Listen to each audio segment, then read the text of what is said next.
What's up, everybody? Here we go, but quick pause. If you haven't done so already, hit that subscribe button down there, drop a like, throw a comment in the comment section, please. For some reason, people don't like to comment on our videos, and it just makes us feel like we're nobodies. It's a very empty feeling like a nobody. So yeah, hollow inside.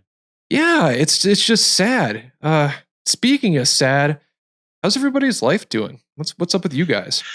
I don't know. I'm looking forward to watching this in post and seeing how creepy. I was still trying to do the iOS thing, and I'm just giving it a little bit a second try. Yeah. What's with the hair, man? You got like that. You almost got that Superman thing. I was like the Kal-El, yes. Yeah, Kal-El. That's just me, bro. That's my natural curl. It just flows all douchebaggy like that. Yeah, nice. I do have to say, Parrish, that with that, what was it, Cherokee that you have? What's the Cherokee? Yeah, that black hair is just bad. I'm jealous. Dude, it's the gray's coming in, dude. It's taking over. I know, right? But insane. Yeah, it sucks. But you know what the good thing is now like Silver Fox is like its own thing now. You know what I mean? Yeah. It's kind of got legs. Yeah, it definitely is. I don't have too much gray up top, but the beard I definitely notice, especially kind of when I'm kind of like doing it in the morning. Yeah, I'll just not a ton, but the wiry strands from your beard kind of stand out a little bit more, I think, individually. But yeah, that's definitely where I'm seeing it more. You know what's crazy? I have one gray hair in my beard, and it's right here in the front, and it stands out really badly. But like truly, one gray hair, only one. And I let him. I don't want to talk about it. I let him stay. If I really don't want to talk about it. 3 or 4. Yeah, Chaz, you getting some? Are you kidding? I've got 4 kids. Yeah. Oh wow. Yeah. That's gonna put some 4 girls of that. Yeah. Ooh. And you look in this area, it's like 5 different colors. Yeah, it's ridiculous. It looks like he's been grinding concrete. Get, white up in here, like a calico beard. Yeah. But hey, my birthday coming up in a couple weeks. Ooh. Nice. I had to say that to preface it with this. It's not just throwing that out there. Hey, love me. It's my birthday. No, screw that. I actually knew that your birthday was coming up, and I'm not going to say why, but there might be a reason. Well, that's interesting. Yeah. Anyway, so my boss busts into my office, kicks the door open. Hey, you got a birthday coming up. Yeah. I couldn't wait. I got a present for you. I'm like, okay. So first thing he gives me.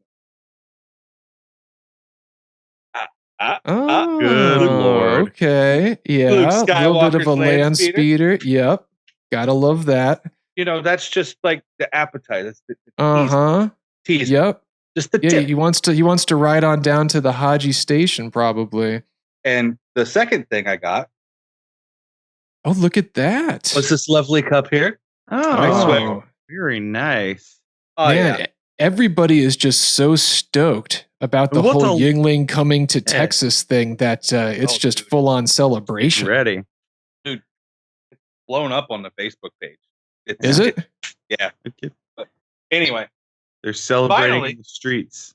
Finally. Oh, that's a good one. That label came off to hang up back there. That was a very large bottle of Yingling. I was gonna say, yeah, that's like it was a great night. That Simpsons episode where they go down to Australia and he's like, yeah, let me get one of those huge beers that I hear so much about, and he puts that like keg-sized can of Foster's there, and he's like, what's the matter? And he's like, well, I guess it's big. Like he'd expect it to be even bigger than that. But that's what it reminds me of, that size Yingling. So where's that going to go, Chaz? You got a plan for it already back there on your wall? I think I got to move the bookcase. Oh yeah. But it's like I was all excited, because the other day, last week, whatever, we actually we got the wall painted so it didn't look so bland back here. I got some bookcase back here. I don't know if you can see it or not, but I got like 50 million, like all those books. They're all Star Wars books. Let me just say really quick that Chaz, by far, if there were an award for this on this channel, he would have the most improved background over the life of this channel so far, because both Parrish and I, there's been a couple things like a couple little things that I can see, some camera like stuff and whatever, couple of things that I won't talk about, but Chaz, all out painting. I mean, bookshelf. He's got a guitar cabinet now. It's looking good. You know what? He wears matching shirts. We need to do a segment. We need to do a segment one day where we just kind of go into our background and just kind of show, like, do a show and tell. Well, let's do this real quick because I've looked at this for the last. I've looked at this for the last couple of weeks. Like, top shelf behind you, like almost directly behind your head. What's the dude with the beard? Oh yeah. So I can't say I've ever noticed that. Is that like a stash jar? This is a solid hunk of cedar. Yeah. It's a solid hunk of cedar. That's a hunk. Yeah, it's an old man smoking a pipe. Yeah, someone carved. And I love it. I love the back of it because that's it's like just the natural bark. Right. That's kind of cool. Where'd you get that? Pretty slick. I bought it from a carpenter or a artist or whatever, craftsman, a craftsman. It was a Cherokee medicine man. Yeah. In the backwoods in North Carolina here. Craftsman in Gallenberg, Tennessee. So it was, I fell in love with it. I absolutely loved it. It's one of my favorite like art. It's cool because nowadays I feel like things like that just aren't what they used to be. Like, people will have things like that in their house. Say I walk into somebody's house and on their bookshelf or on just, on their mantle. Well, we don't really have mantles around here, but you know what I mean? Just on display is something like that. Something that's carved. Mm-hmm. From a distance, it looks like, oh, that's pretty cool. Where'd you get that? And they'll be like, oh, Pier 1 or, Amazon. It's just a mass produced thing, nothing special, but actual handmade, carved things like that. I think it's cool. There's more personality in them. You just don't see it anymore. So good. It's more special, I think. Absolutely. It gives it that flair of authenticity. There's character. Yes. And there's usually a story behind it too. There's not much of a story behind, I ordered it on Amazon, but wait till you hear this story. So it was 1 day late with the shipping. It was Prime, supposed to be 2 days. It was 3 days. It took for shipping. Have to call them did you call them and have to check on it, or were you going to give them another couple days and it showed up? So let me actually, that actually is a great little segue into a story about Amazon. So you're welcome. For Christmas, and I hate this because I hate ordering Christmas presents from Amazon. I prefer to, we talked about this before. I prefer to find things in different places, special, whatever. And there's something else that happened with a place that I did do that with that I'm not too happy about right now either, but Amazon. So they messed up my order. They had 6 different things and they charged me at different times, but then they refunded me some of it and then tried to charge me immediately. And I locked my debit card because I have really bad luck with my number getting stolen. So I lock it so people can't do that. And it's great because it doesn't happen anymore. But anyway, so that happened. I had to call them. Had a great experience the first time.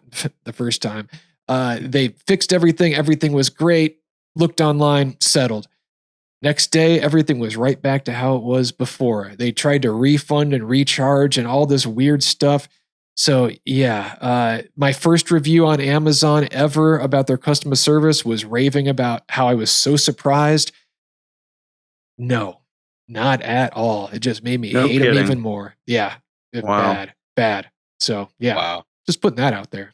I don't think go ahead, Chaz. Since we're bringing up hate speech and hate stories and hey, no hate speech. We're just throwing shade. Okay, a little different. I was at Walgreens last week. I'm not sure I'm welcome back Oh, how? What? So fun. That's were fun. You naked again, Chaz? Didn't we talk? Okay. No, at least there's that. I don't know where my pants were, but I still had underwear on, so it was okay. Yeah, they say no shirt, no shoes, nothing about pants. Yeah. I'll say and kiss my ass on that. Yeah. So I tried to do the responsible thing. It's first of the year, insurance policies change, etc. So I had to get several of my prescriptions. 4 of my 13 prescriptions I had to get refilled. That's a lot of prescriptions. Yeah. Long story. That's a whole episode. We'll get into that. So I call them, I give them the new insurance information, get everything set up. Okay, and I need these prescriptions refilled. Great, done. Okay, I get off at 5. I'll be over there then. Okay, no problem.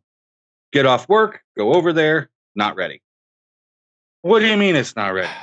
Okay, well, so I'm talking to the lady. Now she's nice as could be, but this particular Walgreens is ridiculously busy. So they've got the drive-through, but they've got 2 lanes in the drive-through. Oh wow! Well, it doesn't help when there's double stacked cars 10 back all the way to the street. Okay. Mm-hmm. So I'm like, yeah, screw this. So I park, I go inside. There's 6 people in front of me. I can wait. I'll wait. Is this the only Walgreens in like 100 square miles or something? Yes. I'll get to that. Okay. I'll get to that. All right. Yep. So I wait the half hour, 45 minutes, whatever it took for me to get to the front of the line, where I'm talking to this lady who informs me that my prescriptions still aren't ready.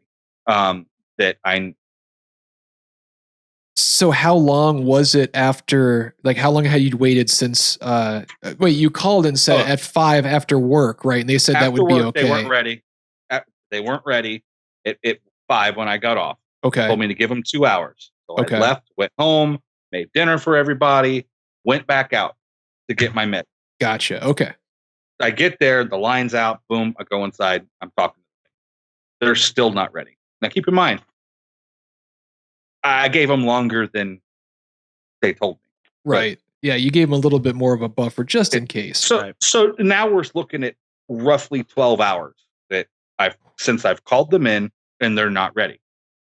The lady's like, there's a problem or something with your insurance. It's like, I've done everything on my side to do it. She turns and she's like, look, your insurance carrier is saying that the member's not recognized.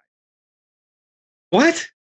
So then I have to call my insurance company. I'm on the phone with them in the store for the next 45 minutes. Jeez. Dude. Long story short, they took my money, but they never hit the button to turn on the policy. Nice. I don't know how that's even possible. Oh, I know how it's possible. It was. Laziness. I know. Or just, or lack of training, right? Yeah. So, whatever. Get that squared away. Well, of course, it's been 45 minutes. I have to get back in line. So another 25, 30 minutes later, get back in line, get to the front. Well, the nice lady that helped me, that jumped through all these hoops and everything, she's not there anymore. Oh, she's gone home today. But they're still just as busy, just as backed up. It's just as, chaotic. So as I'm standing in line, start paying attention to little things. The kid, he was probably 17. I don't even think he was old enough to handle medication, but whatever. He's back there. He's handling the phone. Yeah, man, you're sorry, your pills aren't ready yet. Oh, well, if you go just around the building and get back in line, they'll probably be ready by the time you get through again. Dude, if I was on the other end of it, I probably would have come through the glass and just strangled the kid. Yeah. But so the person that was helping me at the counter when I finally got to the front was the facility manager, not the pharmacy manager, but the person in charge of that particular Walgreens. Sure. And this guy, he was trying to help, whatever, but he's just like, yeah, it says member not found. I'm like, yeah, the insurance company said to tell you to go ahead, process everything one more time, and it'll come back. Everything will be fine. Okay. Boom, boom, boom. Couple seconds, 30 seconds. Great. Everything's good. Now we can fill your prescription. Sorry, what? So as I started inventing new swear words to call this man, and how nothing was his fault. So hold up 1 second. So what you're saying is that they fixed it, but then they wanted you to wait even longer while they took time and fill, because it really doesn't take that long to fill a prescription. Well, they just wanted to give you the standard runaround where it's going to take 30 or 40 minutes. Unbelievable. Well, that's crazy. I'm not. Oh gosh. So as I'm inventing new words to call this man and the company and everything else, it's, well, he mentions how, well, sir, if there's a problem with the insurance, it's our policy to not fill your prescriptions until we have authorization from your insurance company. You know what? That makes sense. But don't you think that merits a phone call 12 hours ago to save us all this headache? Yeah. Well, it's not our fault, sir. The system doesn't tell us when there's a problem. Don't you think it should? Yeah. That's kind of important there. You know, when people start throwing out, oh, it's not my fault, it's because of this, it's out of my control.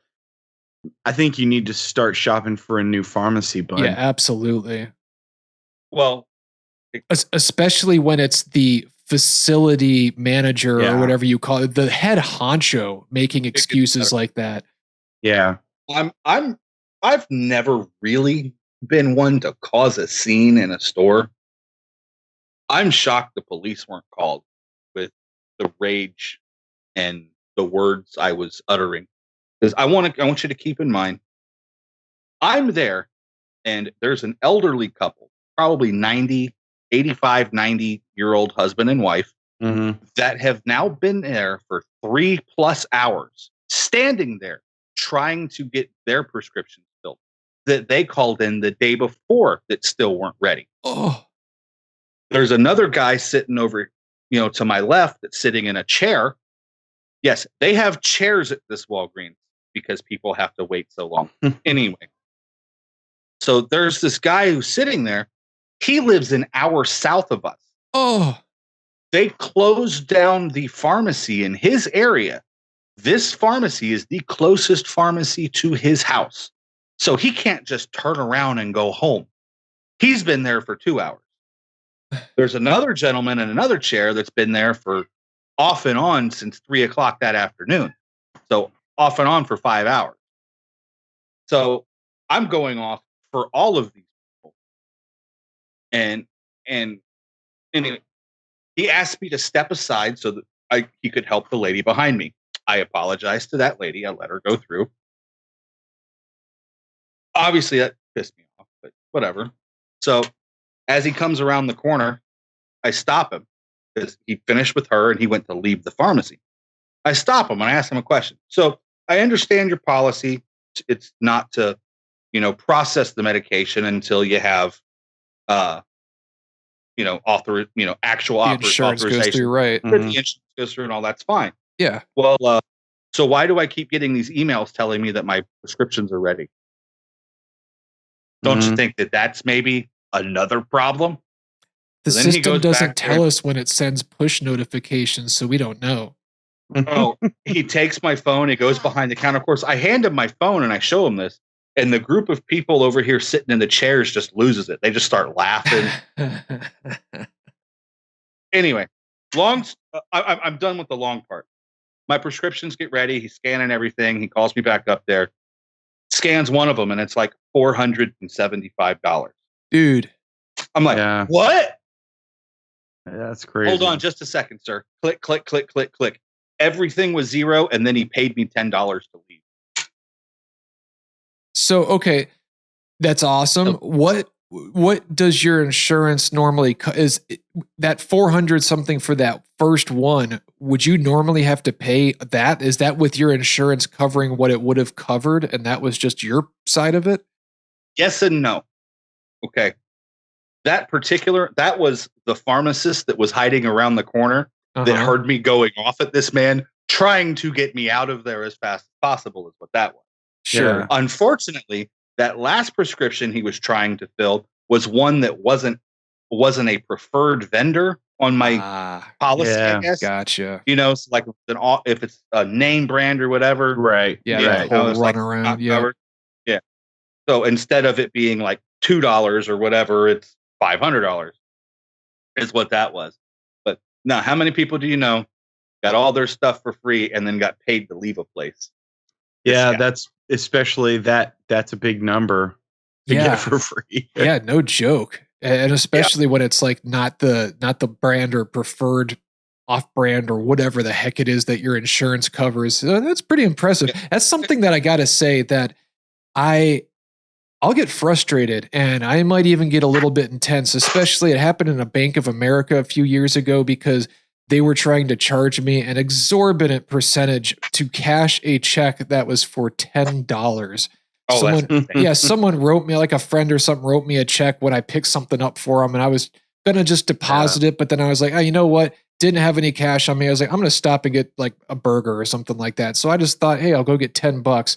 No, they tried to charge me. They wanted to take out like $6 from it or something ridiculous. And I just went off. This is absurd. Crazy. Anyways, I can't go off to the extent that they'd be like, well, okay, we'll give you the $10 and then we'll give you another 100 on top of that. And we'll actually send the manager over to McDonald's to pick up your burger for you because I'm not Chaz. Right. Right. So, yeah. It was pretty cool, man.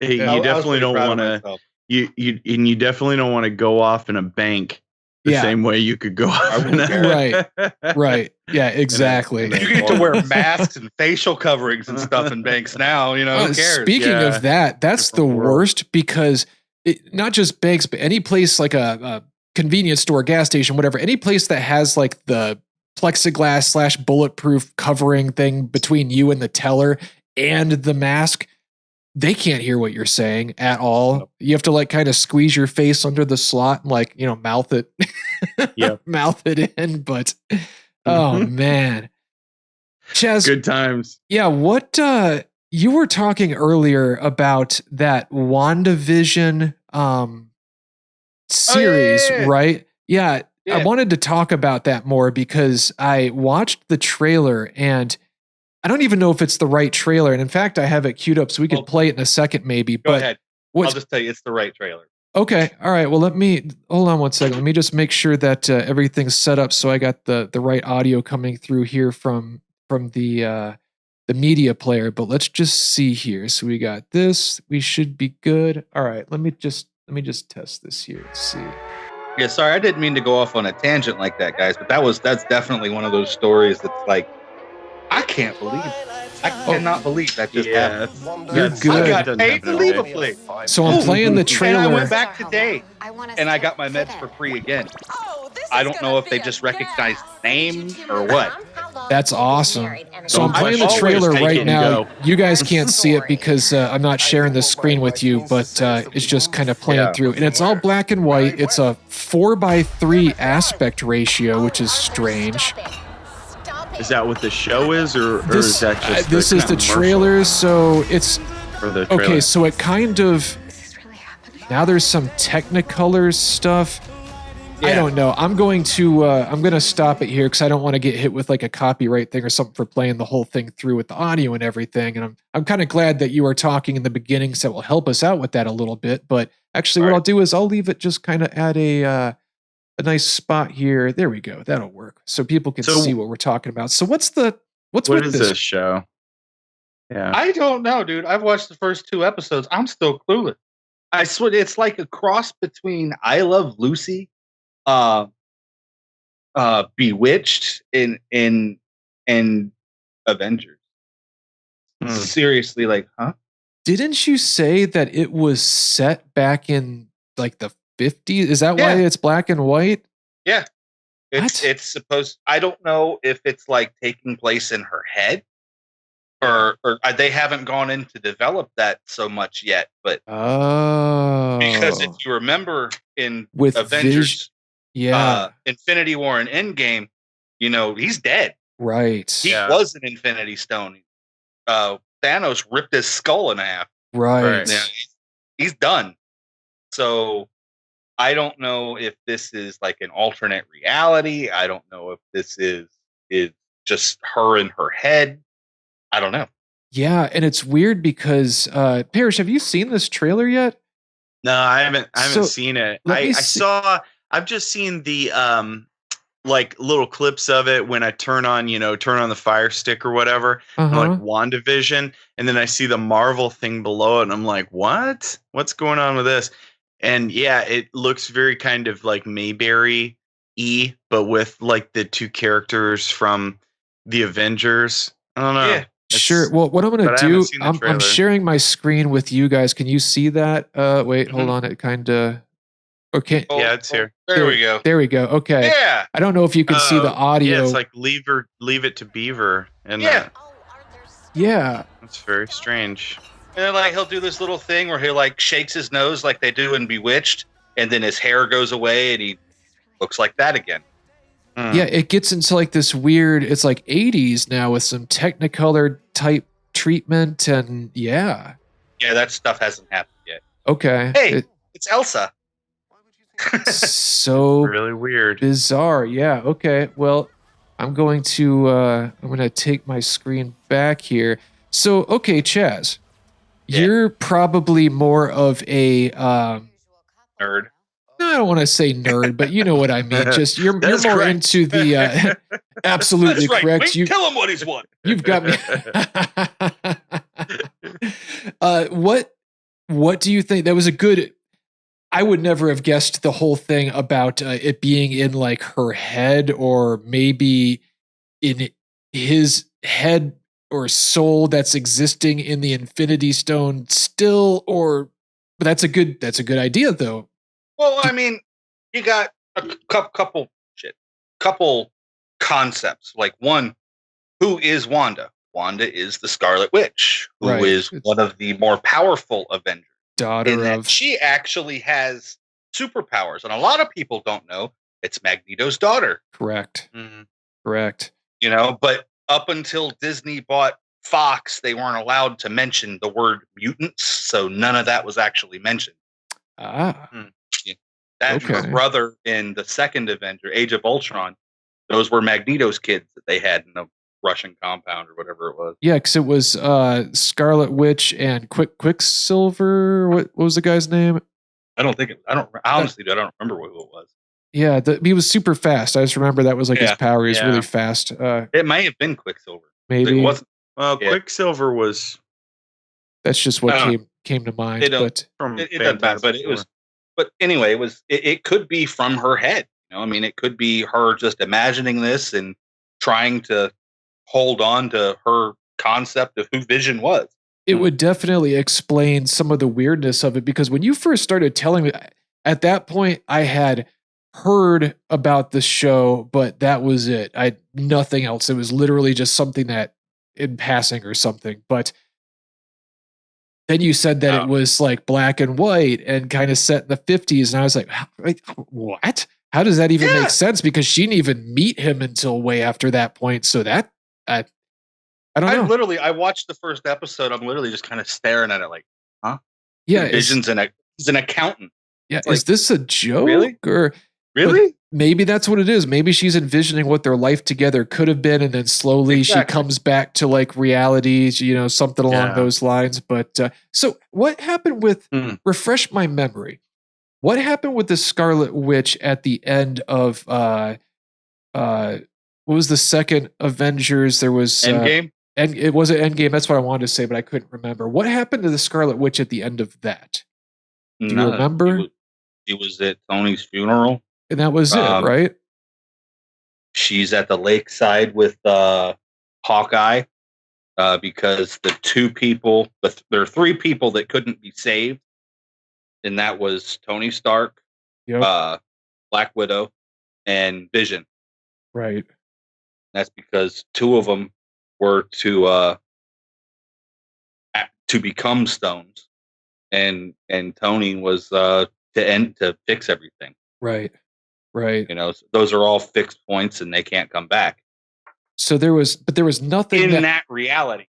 Well, yeah, and then you can get into that whole tangent, but there was just nothing at the end of that put her into a position where, like where she was, her powers overloaded her and she was comatose at the end. I didn't think so. I thought she was at the funeral and everything at the end. I wonder how they're going to tie it together, but I guess, we'll see. And I did Or look we it up. won't Her see. brother was Quicksilver. Or we won't. No, I mean if it looks good, I'll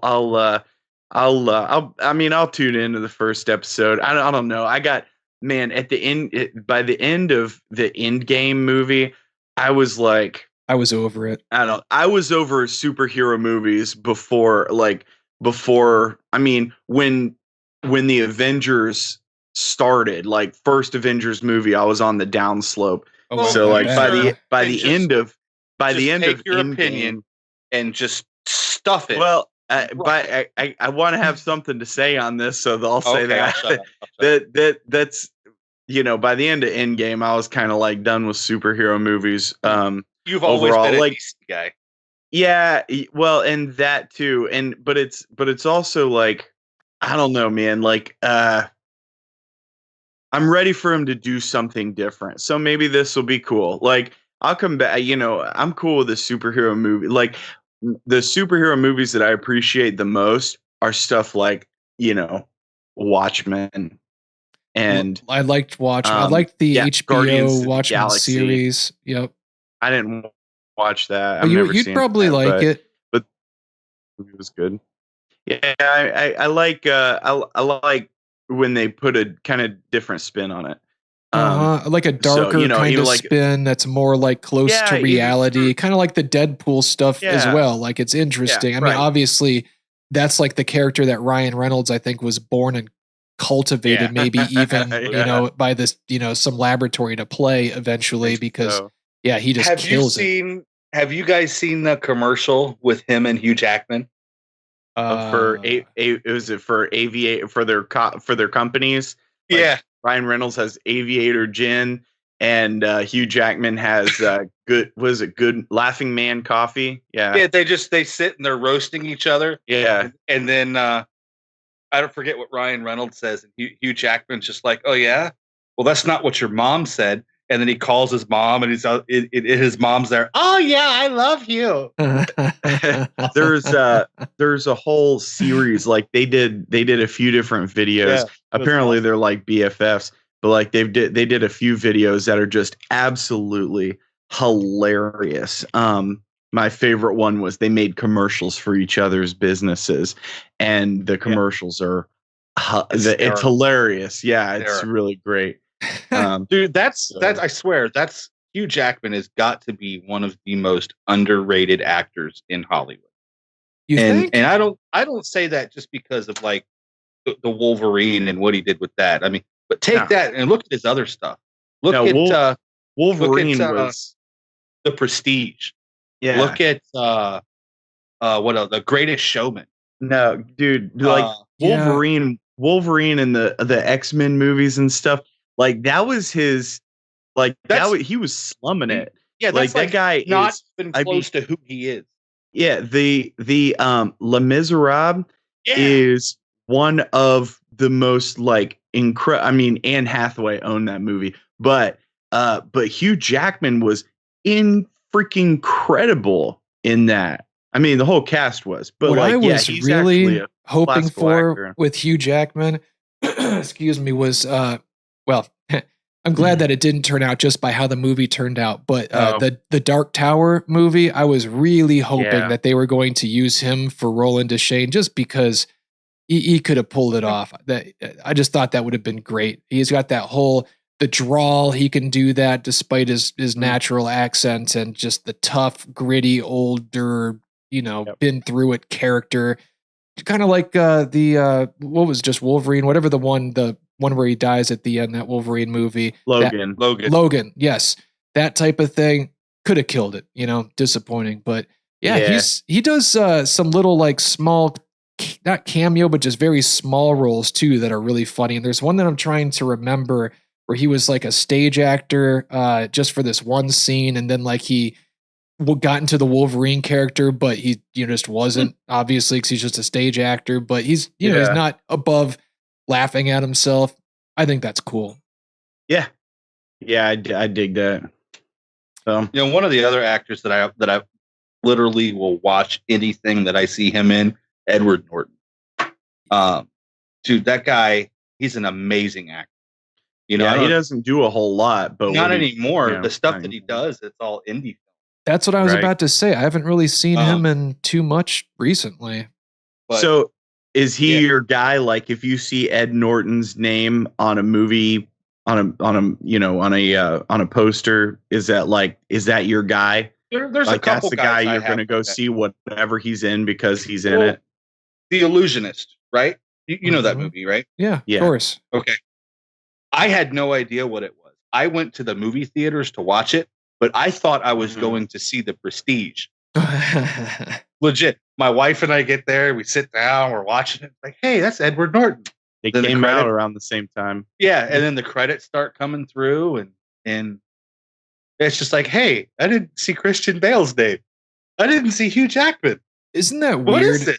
How movies I knew do nothing that about the movie, and that was it blew me away. It really did. Yeah. Isn't that weird how movies do that though? Like it happens all the time where one will come out or be announced, and then there's at least one more, if not two more. Twos. Yeah, all the time. Yeah. And I don't know. Armageddon, Deep Impact. Exactly. Yep.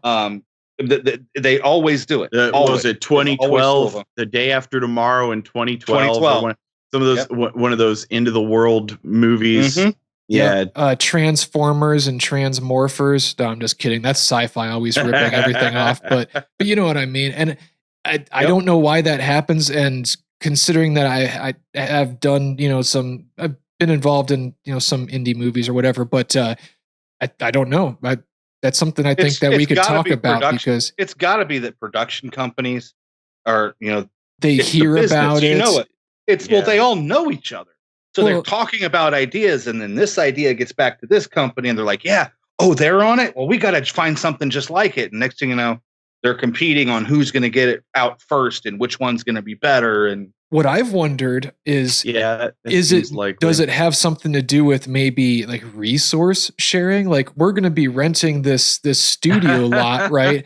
And we're going to be using like for that, like 1800s type props and scenery and stuff. So if we split the costs of it or something, and you're saying it's like a stagehand side hustle. Is that what you're saying?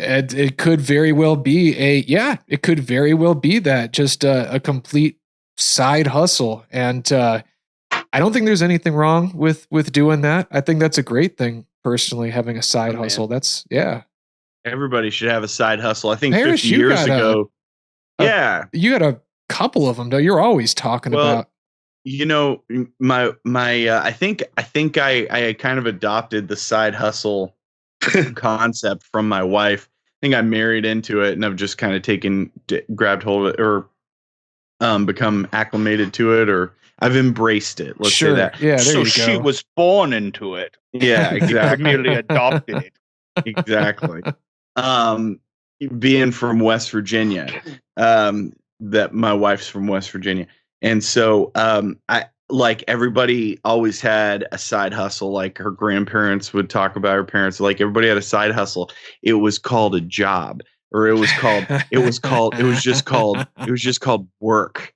Now it's like, oh man, I got this side hustle where I make extra money. It's like, yeah, everyone used to do that before like video games and crap. But the side hustle's cool. To make a little extra money on the side. We do my wife does a kind of hybrid. Well, she sources from several different places. So one. Yeah, that's right. Oh, you haven't said anything. Money. Okay. She does sort of a hybrid hustle, and she sources hustles from different hustles. Listen, let me have this. If Chaz can spend 20 minutes at the beginning of the episode talking about his trip to Walgreens. I was saying something. You're talking in a circle. It's all you, Parrish, but if you expect us not to rag on you, then you got another thing coming. You got another thing coming. So one of the things that we like to do is we do storage units. We buy auction storage units. You mean Storage Wars? You do Storage Wars? Yeah, like that, but real. It's Why? funny because a lot of people get into the Storage Wars thing thinking that it's going to be like that TV show, and they'll lose $500 or $1,000 and be like, nah, this ain't worth. Well, and that's the thing too. Just as a quick segue, things like that, because it used to be reality TV show was more like Real World or Road Rules or Survivor, where you had to be invited onto a show to partake in reality TV. But nowadays, with things like Pawn Stars and all this stuff, the Storage Wars, people think that they can just go jump out there and do it, and they find out real quick how scripted these things are, because it is not the way that they present it. Or kind of like three retards who have the internet and decide to do a podcast. Hey, the words that may be used by one of the Omega dudes do not necessarily reflect the opinions of the other Omega dudes. I'm just putting that out there right now. So thanks for the disclaimer. So yeah, we do that. It is funny though, because like people get into like the Storage War stuff and they think that they're going to make a profit off of it. And it's like, okay, so after you put that money down, you've got to sort through all the stuff. You've got to have somewhere to put it. You've got to have some way to get it from there to there. And you usually have 48 to 72 hours to clean it out. And I mean, you got to clean it out. And what's even better is that it's not just, okay, there's all this stuff and there's this and this is cool. And all of a sudden the scene cuts and everything's all out of the locker. And then the scene cuts again and they're shutting the door to the trailer and it's driving. No, you got to do the stuff in between those cuts. They don't. They don't show you like losing like pounds of water weight, taking all this stuff out. Aren't air conditioned. All the little random sharp objects that are sticking out that sliced your legs open 7 ways Sunday. So like sharp objects. How about people's like dirty underwear and stuff? You're sifting through that. You're bringing that back into your home, or in our case, into the garage. We don't take it into the house. Grandma and grandpa in urns. Yeah. So you're right to try and find, something to sell. And then you've got to know what sells where best and how to sell it. If you don't have, like a brick and mortar store, which you shouldn't if you do that, because it's called a side hustle. Right. So I got a quick question just on that topic. And you don't have to be too specific. I don't know. Just answer how you will. But what is the avenues that you guys use for selling, like Facebook Marketplace or eBay or all of the above? Okay. So we use Facebook Marketplace. We're using less and less of that these days because the Facebook algorithms, since people got sent home, and they've started going more to algorithms to like, police their website and stuff, is absolutely terrible. It sucks, at least as far as Marketplace is concerned. And like quick example. How do you mean? Just absolutely. Quick example. I always recommend people stay away from Marketplace if they're wanting to sell stuff more than just like your one little, let's sell this. Sure. If you're wanting to actually sell things, I'll give you an example. There was a girl, this is how my wife got into some hot water with this too. There was a girl selling a t-shirt or a women's blouse, whatever, with a leopard print. Okay. It was a cotton shirt, leopard print. And it got taken down. She got banned from Marketplace. What? I think she got banned from Facebook because she had a leopard print shirt, and she got banned for selling animals. Selling animals on Marketplace. Lord. And it happens all the time. My wife she was selling a pair of Aeropostale jeans. Okay. Not exactly Gucci, right? Right. She got a warning or a strike or whatever, and they took it down for selling counterfeit or something. Yeah, for counterfeit goods. Like, it's Aeropostale. And I'm sure since like you said, since there's a lot more remote work going on, that the ability to appeal is either very time consuming or non-available at all. Yeah. Virtually non-existent. That's the other thing about Marketplace, is it really doesn't support the sellers. It's all about the buyers. That's how everything is, though. eBay is the same way, and PayPal. Like I had that experience, and it completely shut me off to eBay. I sold, I think it was a piece of like a tripod head or something. I can't remember what it was, but sold it. It was perfectly legit. You know, everything worked fine with it, right? Send it. The guy sits on it until the last day that he can return it. Says that it's whatever broken, not the right thing, or whatever the heck it was. Gets the refund, sends it back. Doesn't send it back. He sends the box with some other crap in it. I take the pictures or whatever, try and explain it. They don't care. So I'm just out $300 or whatever it was. That was it. Done. See ya. I'm out of here. Yeah. And that happens a lot. eBay, I think Facebook Marketplace is probably the worst about it. eBay being the second. And then the other ones that she's been using that actually do support the seller and have a much better structure for people who are selling stuff, is and their apps. One app is called Mercari, Mercari. Okay. And the other one is Poshmark. Oh, I know Poshmark. Okay. Yeah, so she does quite a bit. She does quite well on both of those, and both of them have a much better seller support setup, and they're growing a huge because the giants of Facebook Marketplace and eBay because their customer service is just terrible and they don't support the sellers. Yeah, when you drive your product. Yeah, when you can legitimately order something, replace it with some trash, broken, whatever. Like you could just put a broken VCR that you found in the dump or something and send it back and say, "Oh, that's what I got." And they don't do anything about it, even though you can. Yeah, we don't have to get into it. I'm sure everybody out there knows. And if you don't know, look it up because it's ridiculous. Just ridiculous. You guys are giving me ideas for a new side hustle, though. Yeah. Yeah. But as long as you're not doing it in my area, because you come into my turf, we're going to have problems. Yeah, it's going to come to blows. No, my only side hustle is, hey, you need work done on your car? Okay. Yeah, that's a bad side hustle, though. Not a bad side hustle. No, not at all. I don't fix things. I unbreak them.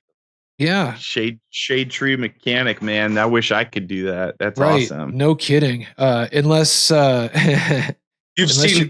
sure you've seen memes of my work on Facebook. You know, that you got that hood that's popped and then like a Pringles can under the hood with some duct tape.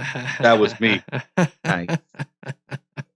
That's not a bad one, though. For me, I'm trying to think like side hustle. I mean, obviously I do, video editing, producing, marketing, things like that. So I'll do things like that for companies, just commercials, or I've done logo animations, some web design, but I hate web design. It's just not really my thing. I hate it. Not worth it in my opinion, for me. But yeah, video. You can never make the person happy. And that's a big thing, is a lot of people don't realize what you can do with the web. They'll see something like a $1 billion, $1 trillion company or whatever, and think that type of website is something that they can get for $200. That's sustainable. Yeah. Come on. It's like, that cost them $15,000 and it's $5,000 a month to maintain. Right. And they've got a whole crew to do it. Right. Yeah. What? So frustrating. Yeah. And same thing with video and a lot of things like that to a certain extent, but it's easier to explain just because, these are the cameras that the people are using for the commercials that you see on the Super Bowl that you want. And if you want to have 50 people in your video all doing something, well, we have to pay all 50 of those people to come out. It's not something that we can just make happen. So, right. Yeah. You just go out to a busy square and be like, "Hey folks, come here. Everybody, come here." And they'll just go. I mean, maybe they will. Maybe we'll be like, "What? Oh, come over here. Stand in this group." Okay. Yeah, you Maybe. might get lucky. Yeah, you Might get a group of lemmings. Yeah. What was funny is I did this wasn't even I guess it was a side project. Technically, it was just a very involved one, but it was a series of videos. I won't talk too much about it because I don't want to throw any companies under the bus, but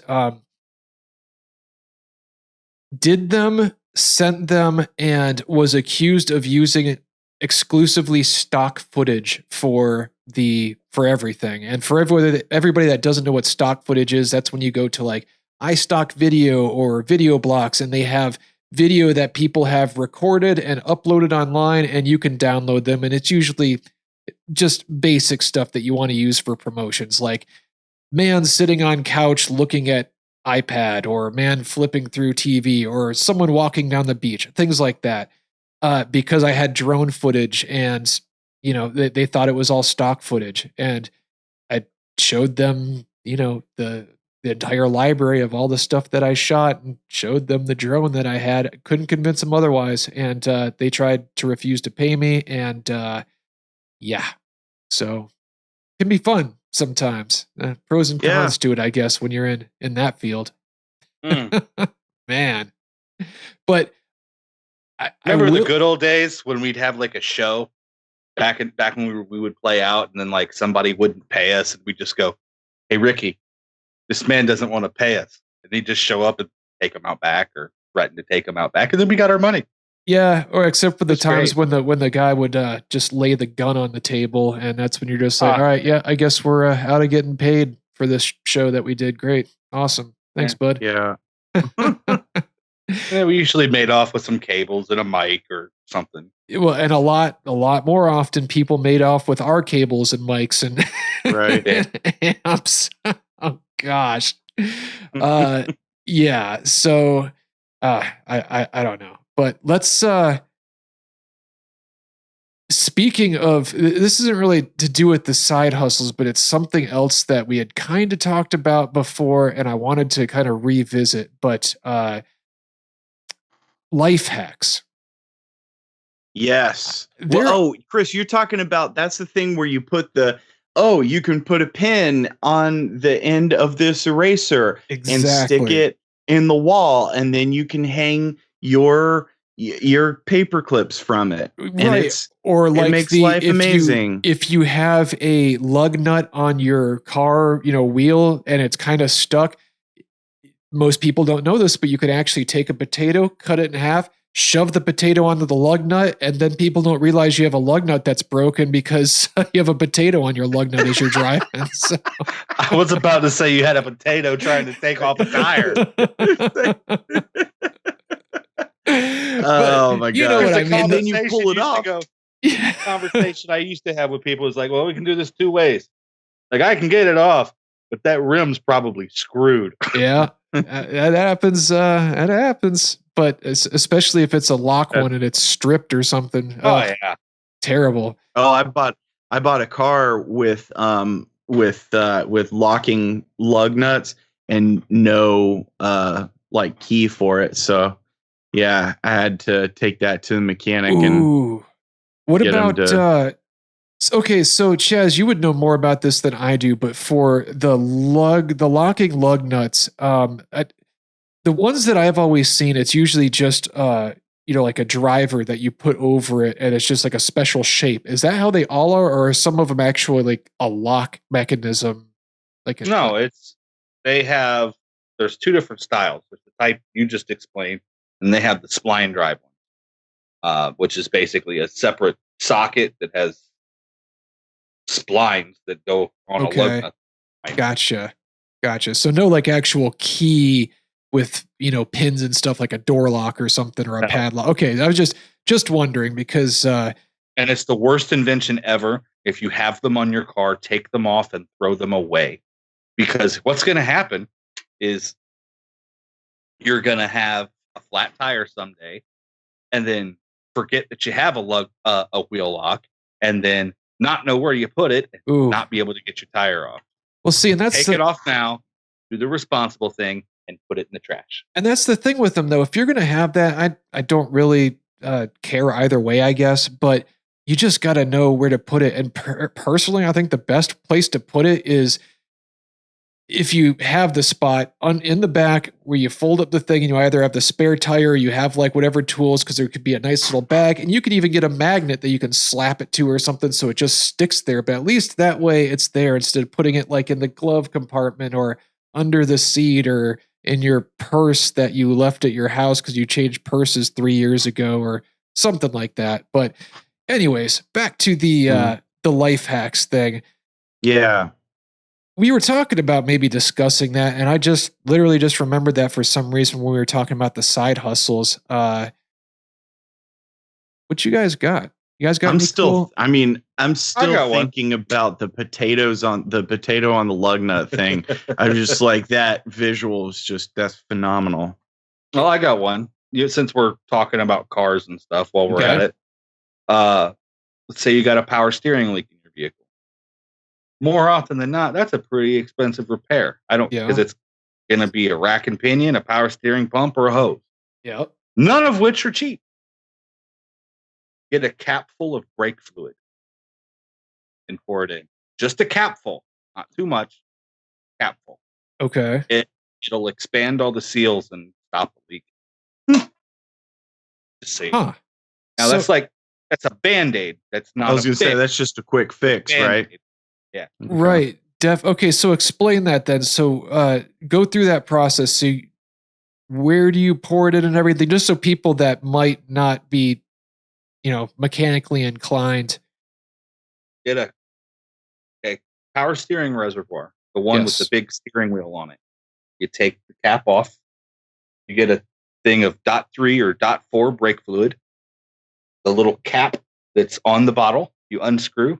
You pour that much brake fluid in it, and then you put it in the power steering reservoir. Huh. And that's it, huh? That's interesting. That's actually it unbrakes it. Doesn't fix it. Well, right. It's not going to fix it. Like you said, it's a Band-Aid, but that will save you from running out of power steering fluid until you can get it looked at or whatever. That's not a bad one, Chaz. That's pretty good. That's a pretty good one. Swells up the seals, yeah. Yeah, that's pretty good. I think that's a good example. The reason that I was reminded about it is because we were talking about the side jobs and the editing and everything. And a couple of hacks that I use. One, not too many people know, well, graphic designers probably, but anybody that knows how to use Photoshop, there are versions of Photoshop that aren't actually Photoshop, are pretty much the same thing, that are online free, and not online as in you download them and use them. It is a browser Photoshop, and they are pretty darn handy. You can't do some of the more advanced 3D things that Photoshop can do nowadays, but your basic cutting, selecting, layers, just all that type of stuff, free. Just online, you can save it to your computer as a PSD file or all kinds of different image formats. So you can bring it back to your office where you do have Adobe later. Pretty great thing. That's cool. And that leads me. Go ahead. Yeah, it goes back and forth. Yes. Yep. Yeah, you can start something on the road. Like one time, I had I want to say it was an iPad or something, and this was before they had the actual Photoshop apps for mobile devices, and wanted to mock something up for a client or something when I was on the road, and just went to one of those websites and did it on the iPad really quick and sent it to them, saved the PSD, emailed it to myself, and came back, opened it in Photoshop, and was able to just go from there with, And the other thing that I like is, and it kind of goes along the same route, searching online for alternatives to paid apps. If there's an app that you want for just a specific purpose, maybe one-off, search for something. You can type into Google or your search engine of choice, alternatives to yada, yada, yada. And I think there's actually a site, alternative2.net, maybe. But for example, I needed to convert a WebM video, and there are online converters for it, but you have to, there's like time limits. There's all kinds of stupid hoops you have to jump through. It wasn't working for me. So I searched for WebM video converters, and in like a Reddit thread or something like that, I found a program called Handbrake, downloaded it free, loaded my video into it. It has all kinds of options for resolution and bit rate and all kinds of stuff. Converted the video perfectly with like 2 hours worth of WebM video. Awesome. Just, I wouldn't have been able to do it otherwise, or I would have had to pay for something. It was great. I tried the WebM plugin for Adobe Premiere, my editor. It was all choppy. It just didn't do a good job. It was dropping frames, but yeah, search for stuff online. There's tons of stuff out there that's just free that I don't even know about. And plenty of people probably don't. Yeah. That's something that I've taken hold of with, or gotten into with, man, some of these apps. One of my favorite apps that I use more often than just about anything for reference is a free one as well. And that's All Recipes. I use All Recipes app. My favorite thing to do with that is like, cause I don't know, my wife and I, we never like get together. We never think about like, oh, what do you want for dinner? Oh, I've been craving blah, blah, blah. Or let's do something with this. We never have any idea. So it's like, whatever you want. And then it's usually an exclusionary thing. So it'll be like, okay, well, we got a bag of shrimp in the freezer. Nah, I don't really want shrimp. You know what I mean? And so it's like, okay, well, how about chicken? Yeah, chicken's fine. Okay. How about chicken Caesar salad? I'm not really feeling salad. Okay. You know what I mean? And that's how we usually do it. So with All Recipes, what I can do is say, okay, chicken. And one of my favorite things is I'll do dinner spinner. The dinner, you can do the dinner spinner, or I'll just do an ingredient so I can put in kind of like several ingredients. The Scrabble word builder where you put the letters in except with ingredients. And it's fun. And it'll find something for you, and you can just like cruise through and be like, oh, okay, yeah, I got all those ingredients. Let's do that. And it's funny, usually something you've never made before. Yeah, and just really quick, what's funny is how I found out about that was basically what I was just saying about searching for things, to help out through Google or whatever. And I was searching for basically what you were saying with the ingredients. I can't remember, like chicken fajita recipe with something, like just stuff that I had sitting around. I wanted to see if I could do it. And All Recipes came up, and I was like, huh. And I clicked on it, and wow, this is really interesting. So it's funny. How the Food Network one's really good too.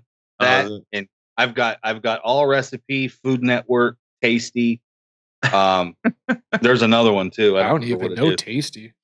Oh, Tasty's really good for dessert, but they have some really good stuff on there as well. You know what Tasty is, Chris? Like, you ever scroll through your feed on like Facebook or Twitter, and you see like a really super sped up video of how to make easy broccoli casserole or something like that. Oh, sure. And it's like that's Tasty. Yeah, most of that is Tasty. Most of those videos you see are Tasty. And it's just like sped up. Oh, and then add this and this. And it's like a little 45-second speed up video of how to make some dish that ends up being freaking delicious. So yeah, Tasty actually has a show. I think it was on Hulu that I saw it.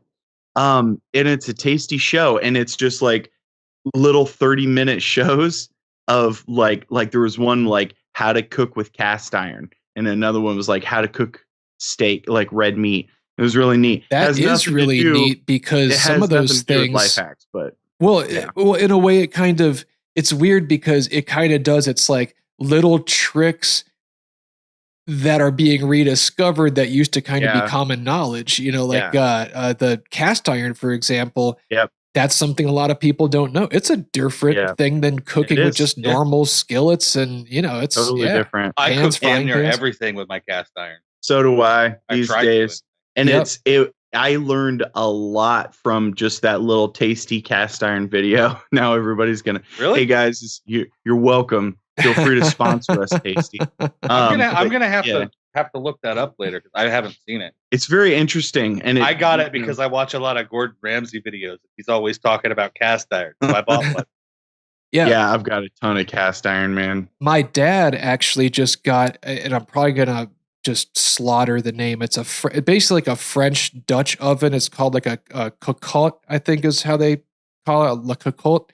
But it's looks like a Dutch oven, but it has like an enamel, a colored enamel on the outside. It looks nicer, but it's not Le Creuset, is it? No, that's a brand. It might be that might be the brand, but as I'm talking, I'll kind of look at. They have they have like a rooster or something as the handle for the lid. That's kind of like their signature. It's a cock. But yeah, I'd never used that before, and Jen had never even really heard of it, but it is her favorite thing to cook with now. Like, so it's cool just finding new things and looking up recipes and seeing how useful they are. I'd consider that a life hack. Honestly, you're learning something new that helps you out and opens up doors to other cool things. But that's fun. You want a life hack? Get yourself a rice cooker. So, okay. Well, yeah. We did get a rice cooker and it broke on us within like the first week, which was really disappointing because she loved that darn thing. you that's the problem. You probably got a nice one. I got like a $20 one. No, yeah, it was cheap. Well, I mean, there's 6 of us, so it's just like, and I cook most of the stuff, most of our meals. So it's just boom, here's some rice, and it's like right, and it's like I'll cook this whole elaborate meal. Like tonight I did rice and asparagus, bourbon salmon, and white wine broth mussels, and the most popular thing was rice. The baby ate the shit out of it. The 6-year-old won't stop eating it. They'll just throw butter on it. They'll just eat rice. Yeah. Like, what's wrong with you, kid? That's something that a lot. Well, there's another life hack right there. That's something a lot of people don't know how to do, and I didn't know how to do it, but how to cook rice properly for certain things. So the ratio of rice to water for me was kind of like a cup of rice to a cup and a half or so of water. Yeah. But the way that I've learned now is it's closer to a cup of rice to like a 1-to-1 ratio. But say you put rice in a pot, you want to have just like this little bit of water over the top of it. I mean, you're talking like a 1/4 of an inch tops. And that way the rice doesn't swell as much, it stays thin. And that's also one of the secrets to cooking really good fried rice, which my wife learned by watching a very interesting cooking YouTube channel. It's this Chinese lady that cooks incredible stuff, but she has a really, really interesting channel. And maybe next week I'll film my wife, cooking some of that stuff, and we can throw it up on here, and I'll plug that channel too. I'll get that info from her. But wow. I feel like Chazzy housewife. I'm all like, ooh, send me the link. I'll send it to you guys, and actually we'll post it down in the comment section after, or not the comment section, the description afterwards, so that if you guys are interested out there, you can check it out. But so next week we have some interesting things that we already are going to be talking about. Parlor's coming back. We got some big tech things to talk about. Just some interesting stuff. So if you guys like this show this time, be sure to join us next week, unless, of course, the world ends, which probably is not going to happen. But just in case it does, we actually do have a backup plan. We have a pretty sweet missile silo that's been converted to like a man cave sort of setup. There's a lot of space because we figured we'd have a lot more subscribers by now. So if you want to join us, make sure you subscribe and leave a comment telling us you want to join us. And then we'll give you the GPS, which actually I'll just throw it out there right now. It is 30.